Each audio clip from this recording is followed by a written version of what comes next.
আজকের পর্বে শুরুতে দেখা যায় ঘরের ভেতর অদ্ভুত এক তমতমে পরিবেশ। বনলতা বারবার নিজের ফোনটা লুকিয়ে রাখার চেষ্টা করছে। তার চোখে মুখে স্পষ্ট অস্থিরতা। অন্যদিকে অনুভব কিছু একটা সন্দেহ করছে। অনেক দিন ধরেই সে বুঝতে পারছে বনলতার আচরণে বড় কোনো গোপন রহস্য লুকিয়ে আছে। সকালের দৃশ্য দেখা যায় বনলতা চুপচাপ ঘরের কোণে বসে ফোনে কিছু দেখছে। হঠাৎ দরজা খুলে অনুভব ঢুকে পড়ে। বনলতা বরকে যায়, দ্রুত ফোনটা বন্ধ করে লুকাতে চায়, কিন্তু অনুভব সেটা দেখে ফেলে। অনুভবের চোখে তখন সন্দেহ আর প্রশ্ন। সেই জিজ্ঞাসা করে, কি লুকাচ্ছ তুমি?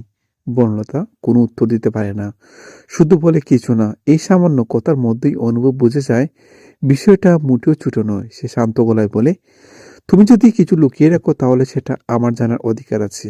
বনলতা আরো অস্বস্তিতে পড়ে যায়। সে বলে, পরে বলবো। কিন্তু অনুভব জোর দেয়। এখানে শুরু হয় আজকের মূল টানটান নাটক।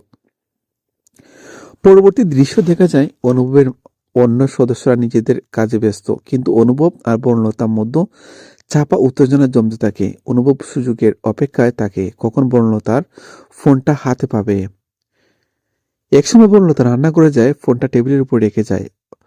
অসাবধানবশত এই সুযোগেই অনুভব ফোনটা তুলে নেয়। প্রথমে দ্বিধায় তাকে দেখবে কিনা, কিন্তু মনে পড়ে যায় বনলতার সাম্প্রতিক আচরণ, তার চোখের ভয় লুকোচুরি। শেষ পর্যন্ত সে ফোন আনলক করে ফেলে।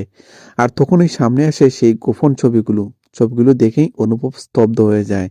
তার চোখ বিস্ময়ে বড় হয়ে ওঠে। ছবিগুলোতে এমন কিছু সত্য লুকিয়ে আছে যা পুরো গল্পের মোড় ঘুরিয়ে দিতে পারে। তার মাথায় হাজারটা প্রশ্ন ঘুরতে থাকে। এতদিন যা ভাবছিল তার অনেকটাই ভুল ছিল।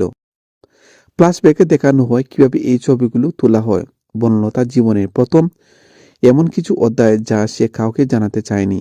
তার অতীতে কিছু ঘটনা, কিছু সম্পর্ক, কিছু ত্যাগ, যা তাকে আজকের এই অবস্থানে এনে দাঁড় করিয়েছে। ফিরে আসি বর্তমান সময়ে। অনুভব ধীরে ধীরে বসে পড়ে। তার মনে রাগ, কষ্ট, বিস্ময় সব একসাথে ভর করে। সে বুঝে বনলতা এতদিন শুধু নিজের জন্য নয়, পরিবারের সম্মানের জন্য অনেক কিছু সহ্য করেছে।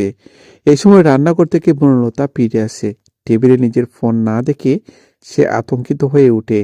ঘর জুড়ে তাকিয়ে অনুভবকে বসে থাকতে দেখে। তার হাতে নিজের ফোন। বনলতার বুক ধকধক করে। সে বুঝে যায় সব শেষ। ধীরে ধীরে সে অনুভবের সামনে এসে দাঁড়ায়, চোখ নামানো, মুখে অপরাধ বোধ। অনুভব শান্ত কণ্ঠে দৃঢ় জিজ্ঞাসা করে, কেন আমাকে এতদিন কিছু বলনি? বনলতা চোখে পানি চলে আসে। সে বলতে শুরু করে তার জীবনের কষ্ট, গল্প, কিভাবে সে নিজের সম্মান, নিজের স্বপ্ন বিসর্জন দিয়ে পরিবারকে বাঁচানোর চেষ্টা করছে, কিভাবে সে একের পর এক ত্যাগ স্বীকার করছে, অথচ কাউকে কিছু জানায়নি।